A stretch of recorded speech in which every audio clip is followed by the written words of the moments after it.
Hi everyone, మీలో mushroom biryani అంటే ఎంతమందికి ఇష్టం? నేనైతే మష్రూమ్స్ పెళ్ళైనాక ఫస్ట్ టైం టేస్ట్ చేసిన. మాది పుట్టగొడుగులు గోత్రం, మేము తినకూడదు పుట్టగొడుగులు. కొత్తగా వింటున్నారు కదా. చిన్నప్పటి నుండి మా ఇంట్లో ఎప్పుడు తెచ్చేవాళ్ళు కాదు పుట్టగొడుగులు. బయటకు ఫ్రెండ్స్తో వెళ్ళినప్పుడేమో మనం చికెన్ బిర్యానీలు తింటాం, మిగిలినవి ఏం గుర్తు కూడా రావు ఆ టైంలో. ఇంకా పెళ్ళైనాక ఇంటి పేరుతో పాటు గోత్రం మారుతుందంటారు కదా. నాకు పెళ్ళైనాకేమో మా అమ్మ పుట్టగొడుగులు నీకు నచ్చినట్టు దీని ఏం కాదనింది.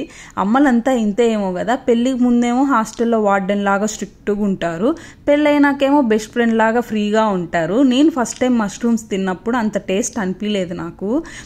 తినగా వేం తీయగుండన్నట్టు మష్రూమ్స్ తినగా టేస్ట్ చాలా బాగా నచ్చినాయి. ఇంక ఇవాళ అయితే మా హస్బెండ్ తెచ్చిన మష్రూమ్స్తో మష్రూమ్ దమ్ బిర్యానీ చేసిన ఫస్ట్ టైము. టేస్ట్ అయితే చాలా బాగా వచ్చింది. ప్రాసెస్ సేమ్ చికెన్ దమ్ బిర్యానీని ఎలా చేస్తామో దాన్నే ఫాలో అయిపోయినా అనుకోండి. ఇంకా వేడి మష్రూమ్ దమ్ బిర్యానీ తింటుంటే అబ్బా టేస్ట్ భలే ఉందనుకోండి.